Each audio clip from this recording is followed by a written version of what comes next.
Hi every one. Digital മാർക്കറ്റിങ്ങിനെ എന്തുകൊണ്ട് സ്ട്രാറ്റജിക്കായിട്ട് സമീപിക്കണം എന്നുള്ളതിനെക്കുറിച്ചാണ് ഈ video.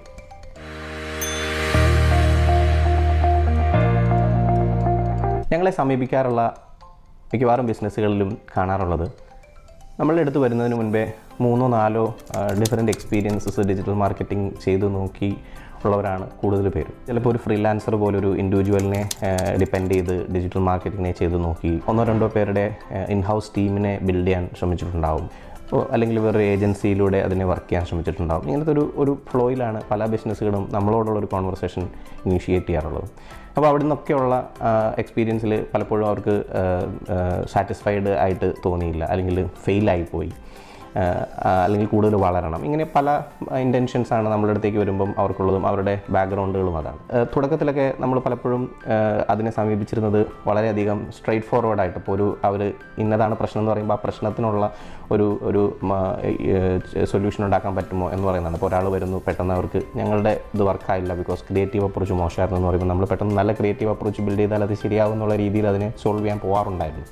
Over period of time നമ്മളുടെ കാര്യങ്ങളെ ഒപ്റ്റിമൈസ് ചെയ്ത് വന്നപ്പോൾ നമ്മൾക്ക് ചെന്നെത്താൻ കഴിഞ്ഞത് വളരെ സ്ട്രക്ചേർഡായിട്ട് സിസ്റ്റമാറ്റിക്കലി ഒരു സ്ട്രാറ്റജിക് അപ്രോച്ച് ഇങ്ങനെയുള്ള ക്ലയൻറ്റുകൾക്ക് കൊണ്ടുവരാൻ കഴിഞ്ഞു. അപ്പോൾ അതിൽ നിന്നും നല്ലൊരു വളർച്ച ഞങ്ങൾക്ക് എടുക്കാൻ കഴിഞ്ഞിരുന്നു. അപ്പോൾ അത് ബേസിക്കലി എല്ലാവർക്കും അത് ഫോളോ ചെയ്യാൻ കഴിയുകയാണെങ്കിൽ ഈ ഒരു ഗ്രോത്തിനെ നമുക്ക് സ്പീഡിൽ എടുക്കാൻ കഴിയുമെന്നാണ് ഞങ്ങളുടെ വിശ്വാസം. അപ്പോൾ ഞങ്ങളുടെ ഒരു ബെസ്റ്റ് പ്രാക്ടീസസിനെ കുറിച്ചൊന്ന് ഇവിടെ കവർ ചെയ്യാം. നമ്മൾ ചെയ്യാറുള്ളത്, ഒരു ബിസിനസ് വരുമ്പോൾ അവർക്ക് അവരുടെ പ്രീവിയസ് എക്സ്പീരിയൻസിൽ നിന്നും പെട്ടെന്ന് ഹൈലൈറ്റ് ചെയ്ത് വരുന്ന അവരുടെ പെയിൻ പോയിൻ്റ് ആയിരിക്കും അവർ പറയാറുള്ളത്. പക്ഷേ ഇതിൻ്റെ പുറകിലേക്ക് പോയി കൂടുതൽ ഡയഗ്നോസ് ചെയ്യാൻ ശ്രമിച്ചു കഴിഞ്ഞാൽ there will be always some deep rooted challenges which they are trying to solve. അപ്പോൾ അതൊരിക്കലും ഞങ്ങൾക്ക് നല്ല ക്രിയേറ്റീവ് വേണമെന്നോ അല്ലെങ്കിൽ ഞങ്ങൾക്ക് ലീഡിൻ്റെ ക്വാളിറ്റി വേണമെന്നോ ഉള്ളത് മാത്രമല്ല, അതിൽ ഒരു ബിസിനസ്സിലെ ഒരു പർട്ടിക്കുലർ പ്രൊഡക്റ്റിൻ്റെ സെഗ്മെൻറ്റിന് കൂടുതൽ ഫോക്കസ് വേണമെന്നുണ്ടാവും. അവിടെയാണ് കൂടുതൽ റവന്യൂ ക്രിയേറ്റ് ചെയ്യാൻ പറ്റുന്നത്, അല്ലെങ്കിൽ അവർക്ക് ഇൻവെൻറ്ററി കൂടുതലുള്ളത് ഇന്ന ടൈപ്പ് ഓഫ് പ്രൊഡക്റ്റിലാണ്, അതുപോലെ അവർക്ക് കൂടുതൽ മാർജിൻ ഉള്ളത് ഇന്ന ടൈപ്പ് ഓഫ് പ്രൊഡക്റ്റിലാണ്, അത് തുടങ്ങി അവർക്ക് മുൻപ് വർക്കായിരിക്കുന്നത് ഇന്ന കാര്യങ്ങളാണ്.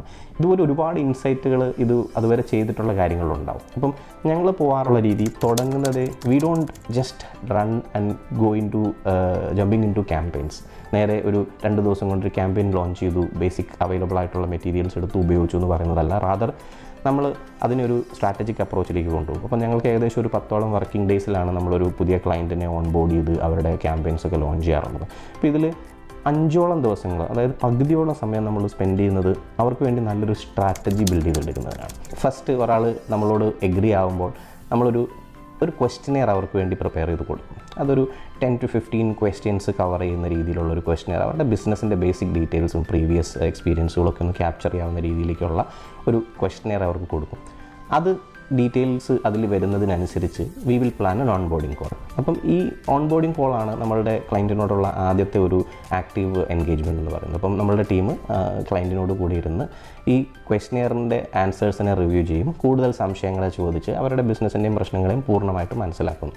ഇവിടെ നിന്ന് നമ്മൾ ഒരു അക്കൗണ്ട് ആക്സസ്സുകൾ, അപ്പോൾ അവർക്ക് പേജസ് ഉണ്ടാവും, സോഷ്യൽ മീഡിയ പേജസ് ഉണ്ടാവും, അഡ്വർടൈസ്മെൻറ്റ് അക്കൗണ്ട്സ് ഉണ്ടാവും, അവരുടെ അനലിറ്റിക്സ് അക്കൗണ്ട് ആക്സസ് ഉണ്ടാവും. ഇങ്ങനെയുള്ള കാര്യങ്ങളുടെ എല്ലാം ലോഗിൻസ്, ആക്സസ് ഡീറ്റെയിൽസ് എല്ലാം എടുത്ത് we will do A thorough audit of എന്തൊക്കെയാണ് അവരുടെ ഇതിനു മുമ്പുള്ള എക്സ്പീരിയൻസസ്, അവർ പറഞ്ഞതും അവർക്ക് സംഭവിച്ചിട്ടുള്ളതുമായ കാര്യങ്ങളെ ഒന്ന് വാലിഡേറ്റ് ചെയ്ത് അതിൽ നിന്ന് നമുക്ക് എന്തെങ്കിലും ലോ ഹാങ്ങിങ് ഫ്രൂട്ട്സ്, എന്തെങ്കിലും വലിയ ഇഷ്യൂസ് ഐഡൻറ്റിഫൈ ചെയ്യാൻ പറ്റുമോ, അതുപോലെ മുൻപോട്ട് നമ്മൾക്ക് പോകുമ്പോൾ നമ്മൾ പ്ലാൻ ചെയ്യേണ്ട എത്രത്തോളം ഇൻപുട്ട് അവിടെ നിന്ന് എടുക്കാൻ പറ്റുന്നുള്ളതിനെ ഒന്ന് ഓഡിറ്റ് ചെയ്ത് നോക്കും. We will build an initial strategy for them.